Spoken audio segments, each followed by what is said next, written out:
For the lecture, particularly, we're going to be discussing the actual interpretation of the dysrhythmias. So here's your objectives for this lecture. All right, so dysrhythmias are disorders or a formation of conduction of electrical impulses from the heart, irregular or erratic rhythm. It can cause disturbances in rate, rhythm, or both rate and rhythm. Potentially can alter blood flow and cause hemodynamic changes, and it's diagnosed by analysis of electrographic waveform. So we did talk about that previously. So basically the gist of this is that the heart is not pumping properly. It's not following the normal rhythm that we looked at in the previous lecture of the normal PQRS T process.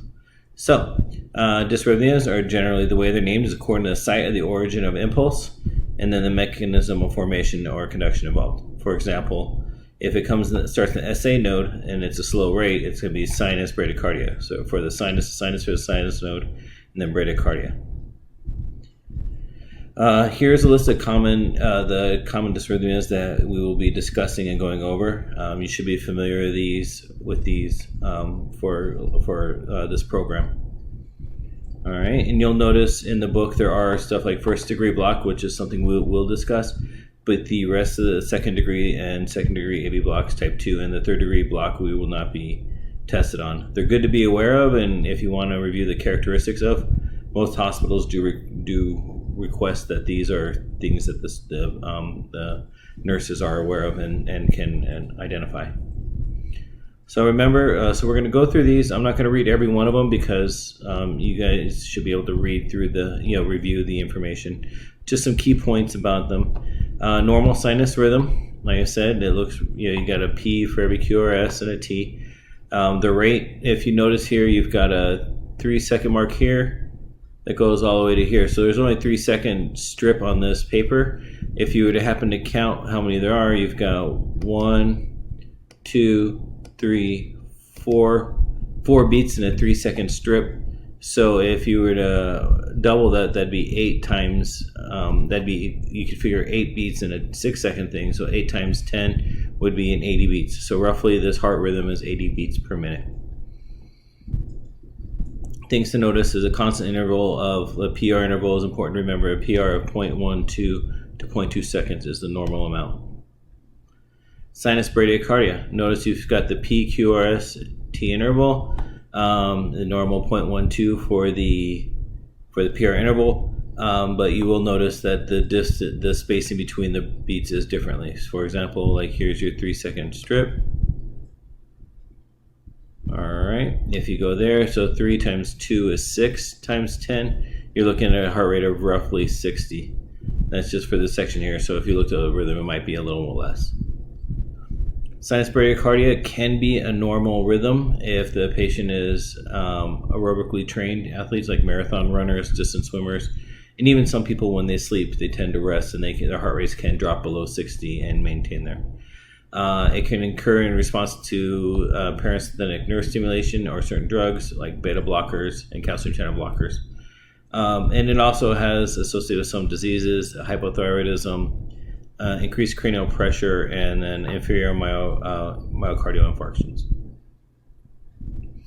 The significance, so what would cause you to want to treat sinus bradycardia, all depends on if the patient is symptomatic. For example, if you have a patient that is a marathon runner and they're resting, their heart rate's going to be in the low, high 40s, even 50s. That's not a reason to cause alert. It's not a reason to get the code cart and freak out and start compressions. They're doing fine. So, but if they're symptomatic, which meaning that they're starting to feel lightheaded, dizzy, having chest pain, even passing out, those are all things that are definitely symptomatic that you can't just ignore. So the treatment of those are going to be atropine, pacemaker therapy to help increase the rate, or you may be stop whatever offending drugs are causing it. So like I said, some of those drugs could be causing the problems, like some beta blockers and those. So you may be having to talk to pharmacology and your physician to possibly have to either adjust those or reduce them, or have some sort of hold criterion. So hold if heart rate's less than X number and those things. So next we've got sinus tachycardia. Remember, this is sinus, so it means it starts in the SA node and then it goes to tachycardia, which is too fast. So the rate is greater than 100 in an adult, but usually less than 120. It's still regular, right? So you got a P, a Q, R, S, T rhythm for each one, P, Q, R, S, T. They just happen to closer. You got your little 3-second strip right here. And if we count this out, 1, 2, 3, 4, 5, 6. So that's 6 times 2 is 12. So you're looking at roughly, this heart rate here is roughly 120 beats per minute. But if you notice, the QRS interval is still the same, and it's all consistent. It's all they're all consistent. Like the distance between this beat and this beat are similar. This one to this one is here. So the same, it's all regular, just faster. So dysrhythmia can be increased because of vagal inhibition or sympathetic stimulation. It can be associated with physiological or psychological stressors. Everyone's heart rate generally goes up when you're in exercise. That's one of the signs of fever, right? We've talked about that. Hypotension, hypovolemia. These are all things that you've talked about in previous lectures as far as signs, symptoms. But in the reverse, right? If you have hypotension, you're going to be looking for tachycardia. If someone's afraid or having fear and anxiety, you're going to be looking for tachycardia. You're going to be expecting it. Hyperthyroidism. Those are all things you're going to expect. So on the reverse, when you have it, those are things you should be thinking about what's happening.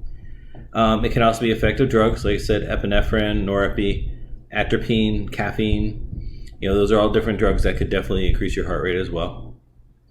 Medical management of sinus tachycardia is determined on the severity of the symptoms and directed at identifying, and basically stopping the cause. So a lot of tachycardia can be fixed by resolving whatever the main problem is. For example, if someone's tachycardic because they injured their arm, well, if you treat the pain, their heart rate's going to go down. If they're anxious and they're tachycardic, well, if you can calm them down and find a reason to get them to relax, they're going to do better. So many over-the-counter cold remedies have active ingredients, Sudafed, that can cause tachycardia as well. Just something to keep in mind.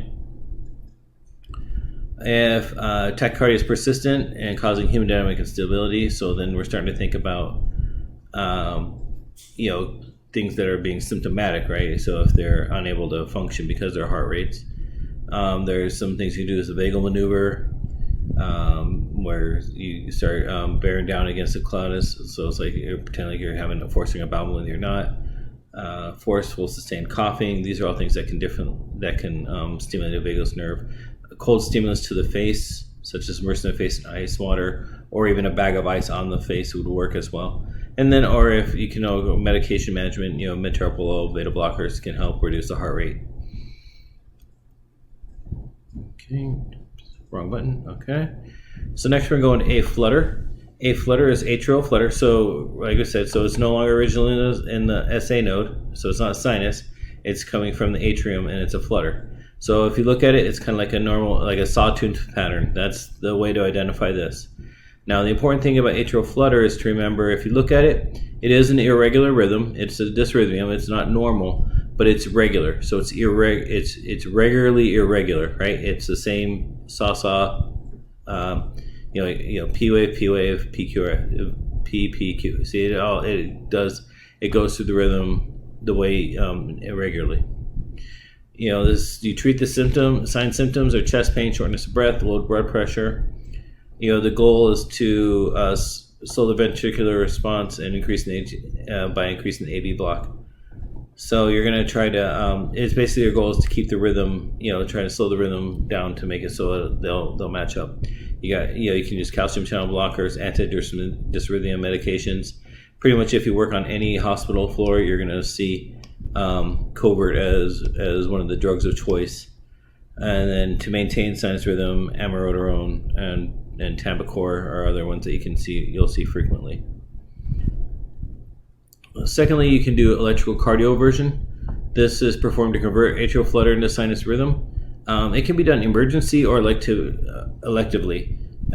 Emergency, right? So if the patient is having bouts of syncope and they can't function, that's they have to happen right away. But there are patients that actually function with atrial flutter, and then they decide that it could be maybe the symptoms are so mild that it doesn't really distract to a point where it has to be done emergently, but it is something that needs to be done, so it can be done electively. The other thing to do is a radiofrequently catheter ablation. It involves placing a catheter in the right atrium. Same with atrial fib, which we talk about, patients with flutter have an increased risk of stroke because of the risk of thrombus formation in the atria and stasis of blood. So if you think about with the heart, the way it's beating, right? So you got I'm going to draw a terrible heart, something like that. You got your chambers, right? Right now you have your atriums are beating really fast, like 3 beats, and then 1 ventricle. 3 beats, ventricle. So the problem is you're looking at not as much blood is flowing down into the ventricle to fill. So you're having more of it's just kind of sloshing around an atrium. A little bit fills in, and when the ventricle beats, it sends it up to the atrium, to the next chamber, or out to the lungs or whatever. But during all this time, it's having a chance clots are having a chance to form because the blood is kind of hanging out. They're just kind of swirling around as it beats. So a lot of times, patients like that, we put on Coumadin to help prevent strokes for that situation. The other ventricular rate that you need to worry about atrial rate you need to worry about is atrial fibrillation. Now, parts of it are similar to atrial flutter, but parts are different. Now, both are the atrium is beating in an uncontrolled manner, and a lot faster than the ventricles are keeping up with. But you'll notice one difference is the atrial rate is very sporadic. It's irregular. So let me see if I can go back to this one here. See, it's irregular, but it's like the sawtooth. It's very recognizable. Boom, boom, and then PQ. You got your atrium, and then your ventricle. Atrium, ventricle. Where with this lecture here, so you got your atrium's kind of fluttering. It's kind of like quivering. It's not even like really beating very well. And then your ventricle will pump. But you notice it's at different rhythms. Part of it with that is because the signal. Remember we talked about how it goes from it starts out in the draw another heart again, another lame one. Sure, it starts off in the SA node. The signal starts up here, and then travels down to the AV node, and then through the bundle His and out to the Purkinje fibers and out and about, right? So what's happening in this here is instead of the signal firing from the SA node and firing through, it's firing from here or from here or from here or from here. So it's causing the atrium to sit there and quiver and beat uncontrollably. I always have the habit of making my hand go like this whenever I'm thinking about it. But so it's doing that, and then eventually one of those signals happened to hit the AV node right here, which then sends that signal down to the ventricles to cause them to depolarize and to beat. And that's why it looks so irregular, is because you have it's the signals coming from different places, and all of a sudden it does stimulate that ventricular pace. Boom, boom, boom. So that's with that. It is the most common, pretty much. Like I said, it's one of those rhythms too when you can't go on a hospital floor on an adult unit without seeing a patient in atrial fib. They are in a risk for increase for heart failure, ischemia, and embolic events such as stroke. Remember, just like we talked about with the atrial flutter, if your heart's beating like this, it's beating from all different area. What kind of blood flow is actually moving from the heart, and how much of it is staying still inside the chamber, swirling around, clotting together? And so then you have to worry about possibly doing causing clots to form and then forcing them through. So your goal with this is preventing embolic events such as strokes with antithrombotic drugs, and then the goal is to also control ventricular rate so that you're not pumping too hard, and to keep the blood clots from if they form from dislodging. So treating dysrhythmia is so it can be. You can treat the dysrhythmia as indicated so that it can be converted to sinus rhythm via a cardioversion. Right, this is another one. This can be done electively or it can be done emergently. So there are a lot of people that walk around with atrial fib, They just do with their medications and do what they need to do. And if they become symptomatic, and then they have to, and that's when they'll come in and do an actual cardioversion for it.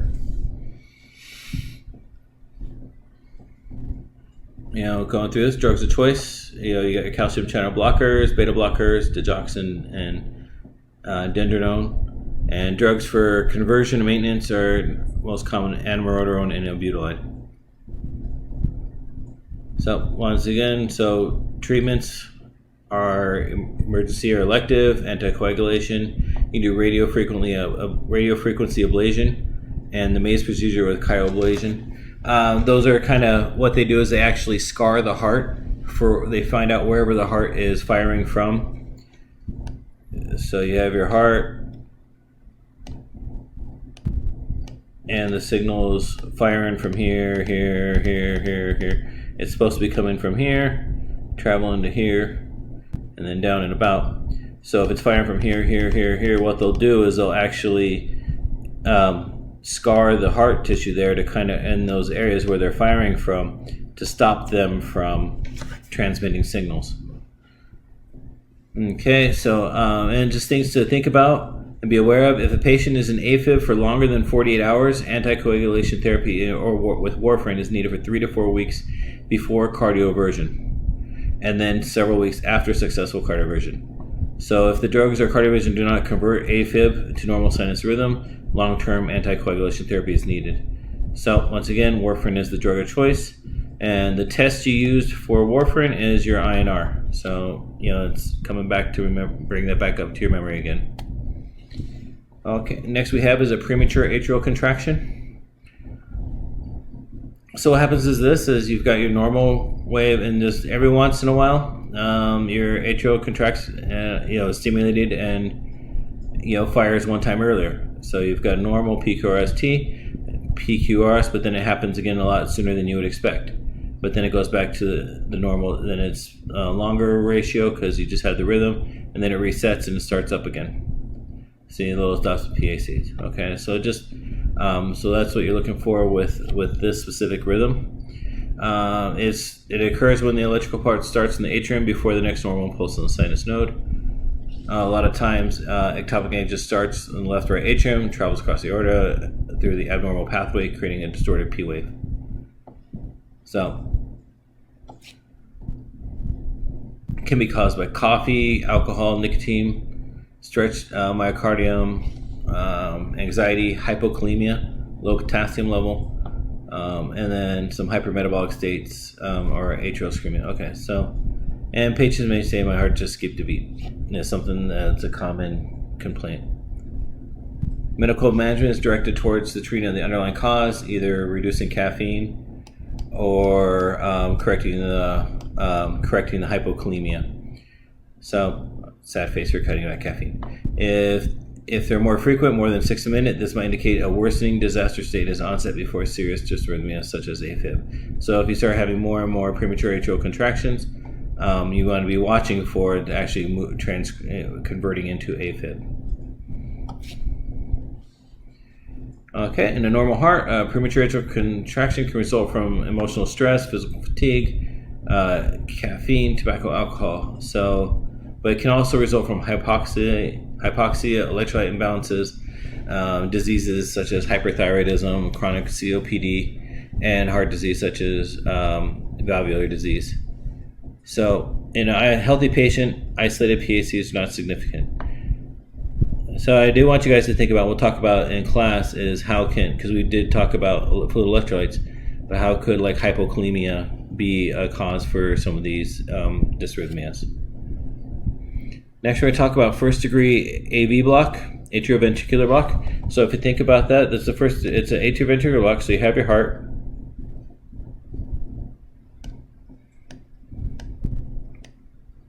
So your atrium, boom. So you got your SA node fires right here, and then it goes down to the AV node, right? And then down where it's supposed to go. So what's happening is in the P wave here, that's where the signal originates, boom. And the rest of the heart, all the atrium's contracting as the signal travels through the heart, And then what it does is a normal rhythm is the 0.12 to 0.2. That's how long it takes for the signal to transfer from here down to here before the ventricle fires. When a first degree AV block is something is stopping it from happening at the normal rate, and it's taking longer. Okay, so instead of it, so that's why it's going to be greater than 0.2 seconds. And so that's what you need to understand about the first degree AV block. And see, notice though, you still have a P wave, and a QRS. You got your P, but look, you notice it just looks a little different. You see, it's definitely lengthened out. And if you remember, each box is 0.02 seconds. So you got 0.04, 2, 3, 4, 5, and then it goes over another one, so 6. So you've got a 0.24 second interval on this one here, which is greater than the normal 0.2. Okay, going into premature ventricular contractions. So kind of like we talked about with the atrium, how sometimes sources can fire from different areas depending on, the signal normally comes from the SA node to AV node and then through the bundle of His and to the purkinjetic fibers. Sometimes it can originate from another section of the ventricle. So if you have, if something causes that, you can have a different rhythm. So premature ventricular contractions, that means it's firing faster than what you're expecting. There's the multifocal, which arise from different foci, appear from different shapes from each other. And that's going to be multifocal PVC. So see, notice it looks different. And your P waves, your PQRS wave is going to look a lot different because it's firing from a different spot than your view of your strips are looking at. So it's good. And then so I got unifocal, or PVC is the same shape. And then some things, big things to know is you're not expected to recognize every one of these different things. It's just important to understand what you're looking at, that this is why they happen. Kind of it's due to your ventricles firing different thing. And the other thing that's really important to know is ventricular tachycardia occurs when there are 3 or more consecutive PVCs. So like see here, he's got 1, 2, 3, 4. So technically this patient now just had to run a VTAC. Okay. So like I said, the rate and rhythm depends on the underlying rhythm. And so here's some like pure interval is less than 0.12 seconds. So just the general duration of these contractions. It's associated with stimulants, electrolyte imbalances. Remember, like we said, potassium, might be a good reason to think about what happened with them. Hypoxia, heart disease. It's not harmful with a normal heart, but can cause cardiac output reduction. So you got angina and heart failure in diseased hearts. Okay, and so some things you have to think about too is if you assess apical radial pulse defect, a deficit. You may not be generating enough ventricular contraction to result in a peripheral pulse. If you think about it, if your ventricular is beating faster than it's supposed to, is the atrium getting enough time to actually fill it? Because both of those need their time to fill and to fill in the dump. So if your ventricle all of a sudden is beating fast, squeezing, is contracting faster than your atrium is, pushing the blood down in there, you're going to have times where your ventricles are going to pump, but not much blood's going to leave with it. Like I said, treatments is going to relate to the cause of the PVCs, either electrolyte replacements or oxygen for hypoxia. Dysrhythmias again. And then you got a monomorphic ventricular tachycardia. This is something to just to be aware of, the ventricular tachycardia. See, this is where it's just PVC, PVC, PVC. See, right now your ventriculars are just going like crazy, right? Just boom, boom, boom, boom, boom, and it's doing it without the stimulation of the atrium. Okay, VTAC is defined as 3 or more PVCs in a row, current rate exceeding 100 beats per minute. It is an emergency because the patient is nearly always unresponsive and pulseless. Like we talked about earlier, how much blood flow are you producing? How much cardiac output do you have if your ventricles are beating so fast your atriums can't refill them? So it is considered life-threatening because of decreased cardiac output and the possibility of deteriorating into VFib. Okay. So, like I said, this is what's kind of showing there is kind of we talked about the atrium. You now have a basically what happening is VTach exists depending on the QRS configuration. Kind of referring it as a normal heartbeat, so VTach, because what's happening is the impulse is coming from way over here and sending the signal around to the ventricles versus the normal pathway. So it's going to give a different look to it because it's happening at a different spot. Whatever is causing needs to be treated, either electrolyte imbalances or ischemia. Cardioversion is a treatment joint for monophasic VTach, and defib is a treatment for pulseless VTach. So kind of need to check if they have a pulse or if they're pulseless. Any type of VTach in a patient who is unconscious and without a pulse is treated in the same manner as VFib. Immediate defibrillation is the action of choice. VFib equals defib. I learned that in fourth semester way long ago, and it holds true today. Another form of ventricular tachycardia is torsade de pointe. It is a polymorphic VTach associated with prolonged QT interval and underlying rhythm. It's just the rhythm to identify, and it can deteriorate and become pulseless, and immediate treatment is needed. Okay, VFib. Now, this is kind of like, remember we had AFib where the atrium was just kind of quivering, kind of going crazy, and not much signal. Well, this is the ventricular just going like this, but it's going so fast that you're not going to see any P waves in there because it's just going so fast and depolarization so fast. All you're seeing is just the ventricular is just quivering basically. So if you think about how much cardiac output are you having on this patient right now, if you're thinking none, that would be the right answer. Generally, it is most common dysrhythmia in patients with cardiac arrest. A rapid deorganization of ventricular rhythm causes ineffective quivering of ventricles. There is no atrial activity as seen as the ECG. Untreated or unsuccessfully treated,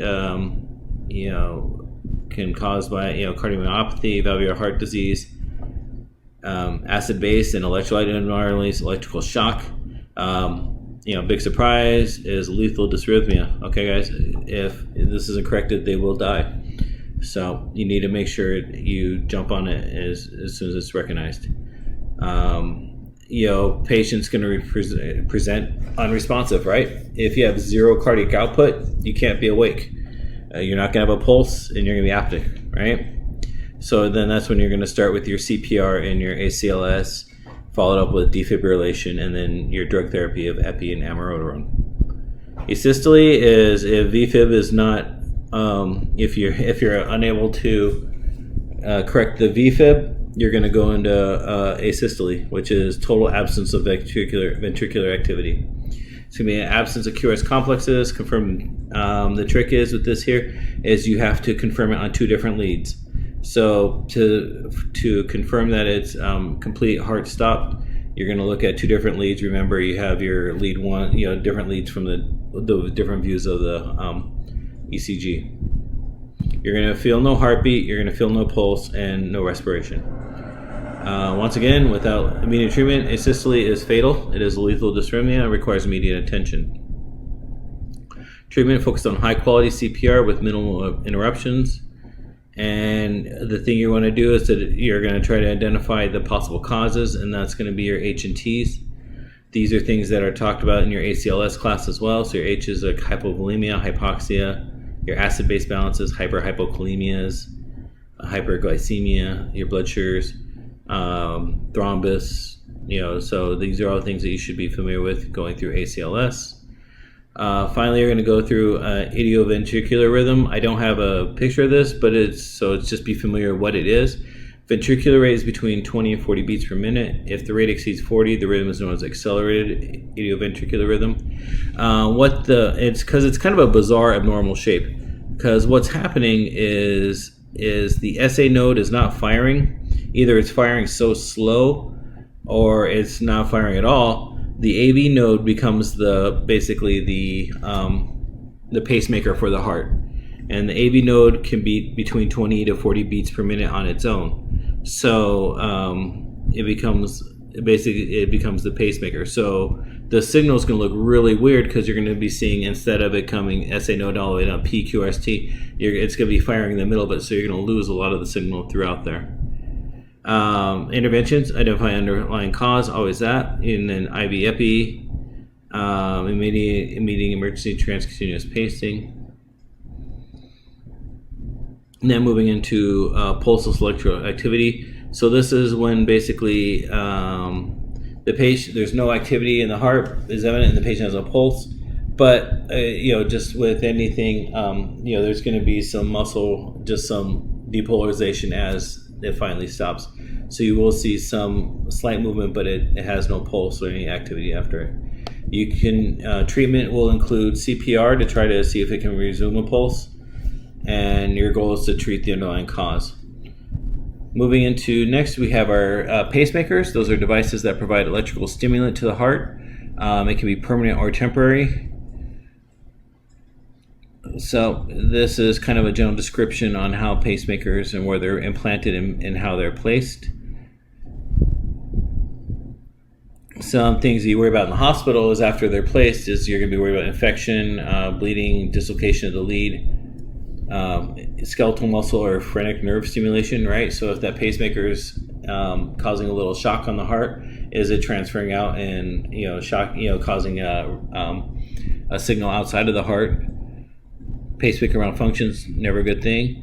So and then you have cardioversion, defibrillation. These are going to treat tachydysrhythmias by delivering electrical current that depolarizes the majority of the heart. And then when the cells repolarize, sinus node is usually able to recapture the role as pacemaker.